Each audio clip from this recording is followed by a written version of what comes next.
Hi everybody, it's me, Amy. I'm here in my new home studio where I have learned how to teach virtual lessons via Zoom or FaceTime.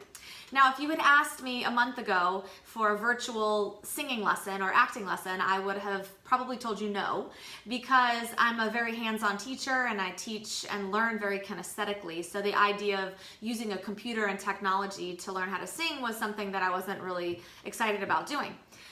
However, now in our current state of things, I didn't really have much of a choice if I wanted to continue to see my students. So with the help of a lot of students and friends, I've learned how to get up and running. And so for the past 3 weeks, I've really started to work out the kinks and create something pretty successful here.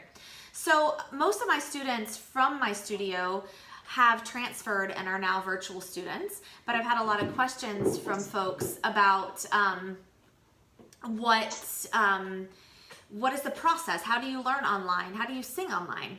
How do you do acting online? Well, the acting is pretty simple because it's more speaking, but you bring an instrument and vocals into it and it's a little bit tricky.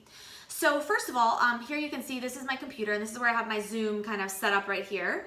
And I do have my keyboard and I have my iPad, everything like I have in my normal studio. But what we do, we have a little tiny bit of a delay. So the warm-ups are a little bit trickier. So what I do is I play the warm-up and sing the warm-up for the student. And like I said, I can see the student here on my screen. So I actually have a student joining me right now, Jessie, who I've been working with for about 5 years. Say hi, Jessie. Hi! I love Amy. And I love Jessie. And she's amazing. So she's gonna help me demonstrate kind of the process here. So basically I will sing the warm-up first, and then I will play the first one so she can hear it. Then I will give her the beginning pitch moving up the scale. Okay? So here we go, Jessie. The first warm-up is ah, and here's your starting pitch. Ready, go. All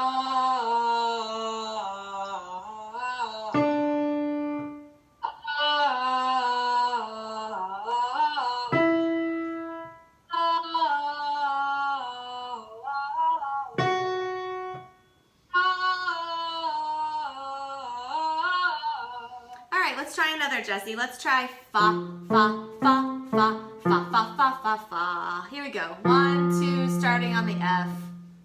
Fa, fa, fa, fa, fa, fa, fa, fa. Fa, fa, fa, fa, fa, fa, fa, fa. Fa, fa, fa, fa, fa, fa, fa, fa, fa. Good, and we move on, so on and so forth like that. Now, because there is a tiny delay, Jessie and I actually have a pretty good connection right now, but depending on the student's home and where they're set up and how thick their walls are and whatnot, you might get different, different feelings of connectivity. So, if there is a delay, it makes it a little tricky. So what I've been doing is I send the track, pre-recorded track, ahead of time for the student. And that way they can play it on their side. So they're not hearing any kind of delay, and I hear it perfectly normally. So if you have a lesson, a FaceTime or Zoom lesson, it's best if you can have 2 devices available. So you might have a laptop computer and your phone, or an iPad and a phone. That way you can play your track on one and Zoom on the other. So I hope that clears it up a little bit for you. If you have any questions about setting up lessons, please feel free to email me, Amy, at pe2sings@gmail.com. Again, that's pe2sings@gmail.com. Look forward to seeing you. Bye.